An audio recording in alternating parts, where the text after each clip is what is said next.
అవసరానికి అనుగుణంగా రంగులు మార్చటంలో వెన్నుపోట్లు పొడవటంలో చంద్రబాబును మించిన వారు ఎవరూ లేరని టాక్. సొంత రాష్ట్రంలోనే కాదు, తాజాగా తమిళనాడులో కూడా రంగులు మార్చి పరువు తీసుకున్నారు చంద్రబాబు. ఏ ఎండకు ఆ గొడుగు పట్టే నేతగా నెటిజన్లు చంద్రబాబును ట్రోల్ చేస్తున్నారు. చంద్రబాబును చూసి ఊసరవెల్లి కూడా సిగ్గుపడుతుందని కామెంట్స్ చేస్తున్నారు. ఇంతకీ తమిళనాడు వెళ్లి చంద్రబాబు చేసిన కామెంట్స్ ఏంటి? Was story. తన అవసరాల కోసం ఎప్పటికప్పుడు ఊసరవెల్లి కంటే వేగంగా రంగులు మార్చే నేతగా రాజకీయ వర్గాల్లో పేరు పొందిన ఏకైక నాయకుడు. భారత రాజకీయాల్లో నా భూతో నా భవిష్యత్తు అని చెప్పుకునే ఊసరవెల్లిని మించిన నేత ఆయనొక్కడే. ఆయనే నారా చంద్రబాబు నాయుడు. తాజాగా మరోసారి చంద్రబాబును సోషల్ మీడియాలో ట్రోల్ చేస్తున్నారు.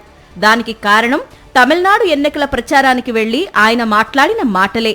ఎన్డీఏలో భాగస్వామిగా ఉన్న చంద్రబాబు తమిళనాడు ఎన్నికల్లో బీజేపీ తరపున ఎన్నికల ప్రచారంలో పాల్గొన్నారు. ఈ సందర్భంగా చంద్రబాబు చేసిన వ్యాఖ్యలు రాజకీయ వర్గాల్లో హాట్ టాపిక్ గా మారాయి. తమిళనాడు ప్రజలు చంద్రబాబును యూటర్న్ బాబు అంటూ పెద్ద ఎత్తున ట్రోల్ చేస్తున్నారు. తమిళనాడులో చంద్రబాబు మాట్లాడుతూ కాంగ్రెస్ పార్టీకి వ్యతిరేకంగా అన్నాదురై డీఎంకే పార్టీని స్థాపించారని, కానీ అదే కాంగ్రెస్ పార్టీతో నేడు డీఎంకే పొత్తు పెట్టుకుందని ఆరోపించారు. అయితే మనం మర్చిపోయినా గూగుల్ మర్చిపోదుగా అన్నట్లు చంద్రబాబు వ్యాఖ్యలకు సోషల్ మీడియాలో నెటిజన్లు కౌంటర్ ఇస్తున్నారు. కాంగ్రెస్ పార్టీకి వ్యతిరేకంగా ఎన్టీఆర్ తెలుగుదేశాన్ని స్థాపిస్తే అదే కాంగ్రెస్ తో జోడీ కట్టిన సంగతి గుర్తులేదా అంటూ చంద్రబాబు నాయుడిని ప్రశ్నిస్తున్నారు.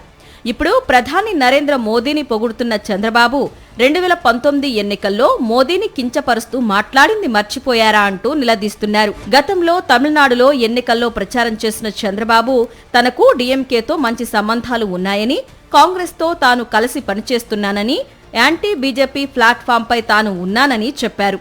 నరేంద్ర మోదీ కంటే స్టాలిన్ ఎంతో బెటర్ అంటూ చంద్రబాబు మాట్లాడిన మాటలను ఇప్పుడు సోషల్ మీడియాలో వైరల్ చేస్తున్నారు.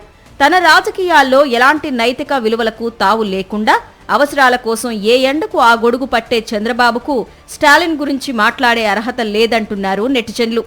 డీఎంకే మొదటి నుండి కాంగ్రెస్తోనే పొత్తు పెట్టుకుని ముందుకు సాగుతున్నదని, చంద్రబాబు మాదిరి ఒక్కో ఎన్నికకు ఒక్కో పార్టీతో పోవడం లేదని ఏకి పారేస్తున్నారు. పదే పదే యూటర్న్ తీసుకోవడం చంద్రబాబు అలవాటని, తనలాగే అందరూ అలాగే వ్యవహరిస్తారని అనుకుంటే పొరపాటని కౌంటర్లు ఇస్తున్నారు. ఎన్టీఆర్ ఆశలు ఆశయాలకు తూట్లు పొడిచి తెలుగువారి ఆత్మగౌరవాన్ని ఢిల్లీలో తాకట్టు పెట్టింది చంద్రబాబే అని అంటున్నారు.